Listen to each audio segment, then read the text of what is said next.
kelas 11 B1. Dan saya, Helena Densia binti Yunis dari kelas 11 B1. Kami berdua dari SMA Karyo Sudarso Batu. Pada channel ini, kami akan membuat video tentang persebaran sumber daya alam di Indonesia.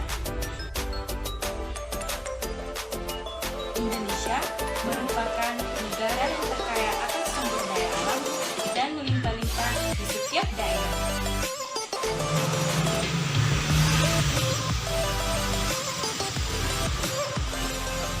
Ikuti terus channel kami untuk mengetahui tentang persebaran sumber daya alam di Indonesia. Dan sebelum nonton, jangan lupa like, komen, dan subscribe.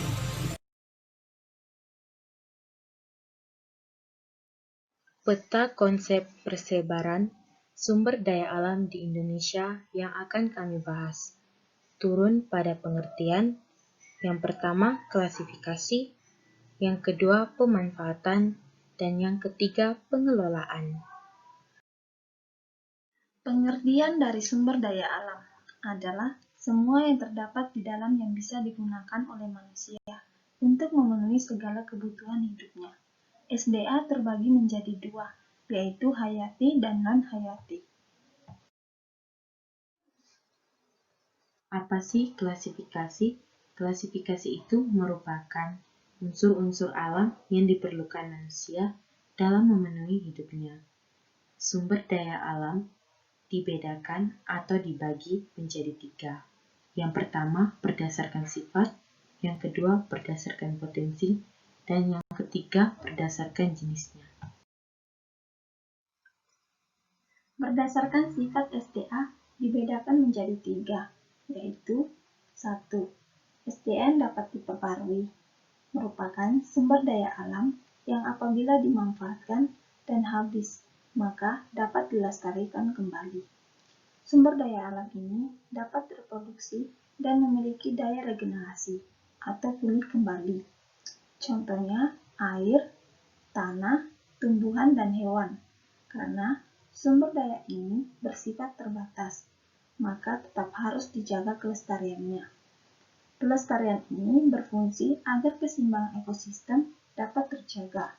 Yang kedua, SDN tidak dapat diperbarui, merupakan sumber daya alam yang apabila dimanfaatkan atau digunakan sampai habis, maka sumber daya alam ini tidak dapat dilestarikan kembali, seperti emas, batu bara, minyak bumi, tembaga, dan lain-lain. Yang ketiga, SDA yang tidak akan habis, merupakan sumber daya alam yang tidak akan habis sehingga kita dapat memanfaatkannya sebesar-besarnya. SDA ini tidak akan habis dan akan terus ada seperti udara, sinar matahari, energi, pasang surut, dan laut. Berdasarkan potensi, sumber daya alam dapat dibedakan menjadi tiga, yaitu yang pertama sumber daya alam materi. Sumber daya alam ini merupakan sumber daya alam yang dapat dimanfaatkan oleh manusia, yaitu bentuk fisiknya. Contohnya seperti batu, besi, kayu, kapas, dan sejenisnya. Yang kedua, sumber daya alam energi merupakan segala sesuatu yang berasal langsung dari bumi atau alam yang dapat dimanfaatkan atau didaur kembali. Contohnya, barang tambang, kincir angin, batu bara, minyak bumi, dan lain-lain. Yang ketiga, sumber daya alam ruang. Sumber daya alam ini merupakan sumber daya alam yang berupa ruang atau tempat hidup. Contohnya itu adalah tempat hamparan tanah atau daratan, atau bisa jadi ruang angkasa. Berdasarkan jenis sumber daya alam dibedakan menjadi dua, yaitu 1. Sumber daya alam hayati atau biotik adalah sumber daya alam yang dihasilkan dari makhluk hidup, hewan atau tumbuhan. Contohnya, hasil pertanian, perkebunan, peternakan, pertambakan, dan perikanan. Yang kedua, sumber daya alam non-hayati atau abiotik merupakan sumber daya alam yang tidak berasal dari makhluk hidup atau disebut abiotik. Contohnya adalah air, tanah, barang, tambang. Manfaat sumber daya alam. Alam menyediakan berbagai sumber daya alam yang berguna bagi kehidupan dan kesejahteraan manusia. Selanjutnya, manfaat dari sumber daya alam dibagi menjadi 4. Yang pertama, sebagai sumber makanan dan minuman.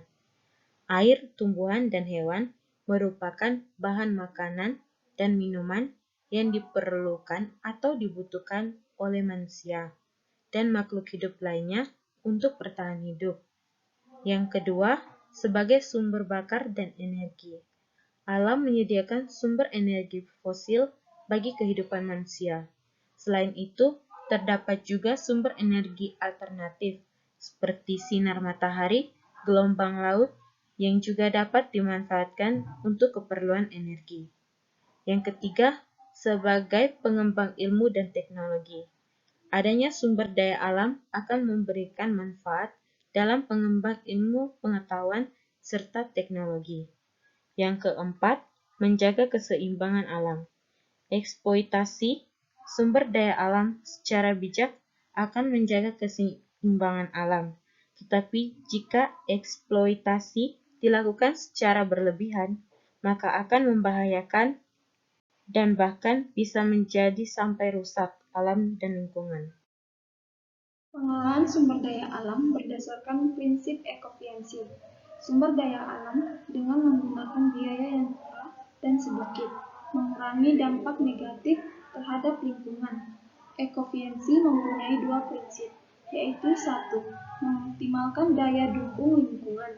Yang kedua, meningkatkan efisiensi bahan baku. Contoh penerapan prinsip ekofisiensi. 1. Menghemat penggunaan listrik. Yang kedua, menghemat penggunaan air. Dan masih banyak lagi penerapan yang bisa dilakukan dalam mengelola sumber daya alam tersebut.